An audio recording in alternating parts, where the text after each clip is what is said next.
Okay, mga Perdi, gamitin na natin yung one remaining attack natin, no? So, maghanap tayo ng lilinisin dito. Ayun, sakto mga Perdi. Ayan na, recommended target. So, tignan natin, scout natin.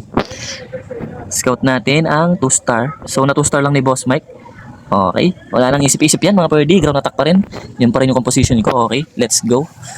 Ganun lang lagi kapag ito yung composition. Ayan, kailangan nyo lang suportahan ng Hero Poison. Okay, kabilaan yate. Yan. So, medyo mabagal kasi ang atake ng yate na to. Pag pumunta na siya dyan sa bungad, yan, pag tinitira na, kapag nyo na tatlo sa gilid. Yan, tapos remaining yate. Yan, remaining yate.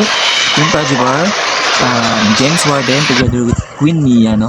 So, tas lalapag natin sa likod yung Lag Launcher together with remaining Mangkukulam mga Perdi. Tas lapag na rin natin si Hunter x Hunter. Okay?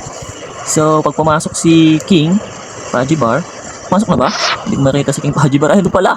Naliligaw mga Perdi. So, sige. Palindulin na natin. Bagal ko maglapag pero sige, kayanin natin yung mga Perdi. Kakayanin natin yan. Suportahan lang natin ng freeze. Suportahan na natin to. Ayan, okay. Tapos yung kaya dyan ko binanat kasi may fireball pa si James Warden. Doon natin ipa-fireball sa isang yating natitira. Sa isang IT-IT natitira. Fireball natin yan dyan mga Perdi.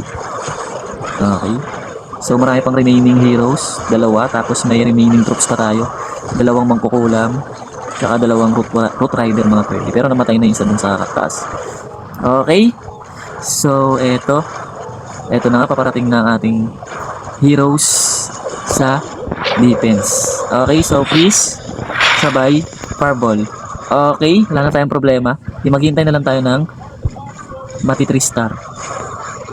Okay, linis. Wala na. Tayo na lang natin ma 3 eh.